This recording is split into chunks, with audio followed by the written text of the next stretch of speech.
Бисмилля, ассаламу алейкум ва рахматуллах. Түркістанның маңайындағы Ақыл Ислам Құран жаттау орталығындамыз. Бұл мешітіміздің үлкен залы.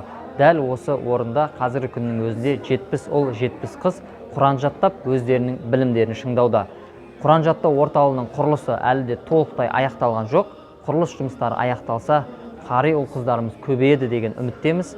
Пайғамбарымыз саллаллаху алейхи уассалам сіздердің ең жақсыларыңыз Құранды үйреніп, оны басқаларға үйреткендеріңіз деген. Сол үшін Құран жаттау орталығының құрылысына ат салысуға шақырамыз.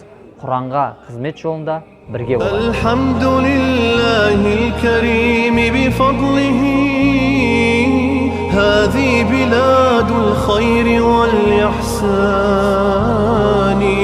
تحمي وتبني بالكتاب شبابها فهو البناء الراسخ الأركان